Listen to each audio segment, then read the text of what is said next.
Hello students, welcome to our channel political science with PS. तो आप सभी लोग ये जानना चाहते थे कि एमए पॉलिटिकल साइंस में कितने सब्जेक्ट्स होते हैं।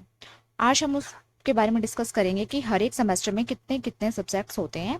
यहाँ बात चल रही है महर्षि दयानंद यूनिवर्सिटी रोहतक की। तो एमडीयू रोहतक में एमए पॉलिटिकल साइंस में कितने सब्जेक्ट्स होते हैं। सबसे पहले फर्स्ट सेमेस्टर में 5 सब्जेक्ट होते हैं। Western political thought, Indian government and politics, international politics, public administration, research methodology. और सेकंड सेमेस्टर में 7 सब्जेक्ट होते हैं। 5 तो वही वेस्टर्न पॉलिटिकल थॉट, उसमें पार्ट 1, इसमें part 2, Indian government and politics part 2, international politics part 2, public administration part 2, research methodology part 2। इसके अलावा एक फाउंडेशन कोर्स होता है। अगर आप यूनिवर्सिटी में पढ़ते हैं तो आपको चॉइस दी जाएगी, उन सब्जेक्ट्स में से आप एक सब्जेक्ट चुनेंगे अपने लिए, वो फाउंडेशन कोर्स, और एक सब्जेक्ट्स ओपन इलेक्टिव का भी चूज करेंगे अदर डिपार्टमेंट में से। तो इस तरह ये 7 सब्जेक्ट हो गए सेकंड सेमेस्टर के।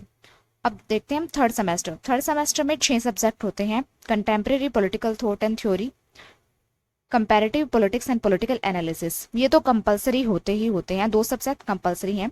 उसके बाद 3 ग्रुप होते हैं। इन ग्रुप में से 3 सब्जेक्ट्स हैं, उनमें से आपको एक एक सब्जेक्ट चूज करना है। तो ग्रुप 1 में international law, ancient Indian political thought, political sociology with special reference to India.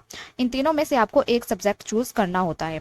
Group B में भी 3 सब्जेक्ट हैं। Modern Indian political thought 1, theory and practice of diplomacy, Indian political economy. इन तीनों में से एक सब्जेक्ट आप चूज कर सकते हैं। ग्रुप सी में भी 3 सब्जेक्ट हैं। Marxist and neo Marxist political theory, state politics in India with reference to Haryana, foreign policy of India. तो इन 3 में से भी आप एक सब्जेक्ट को चूज कर सकते हैं। उसके बाद है फोर्थ सेमेस्टर में 5 सब्जेक्ट्स होते हैं। Contemporary political thought and theory part 2, comparative political analysis part 2।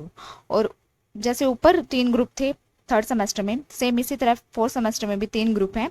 जो आपने थर्ड सब्जेक्ट्स में सब्जेक्ट चूज किए थे थर्ड सेमेस्टर में, वही सब्जेक्ट्स आप फोर्थ सेमेस्टर में भी चूज करेंगे। वही सब्जेक्ट सेम रहेंगे आपके थर्ड एंड फोर्थ सेमेस्टर के।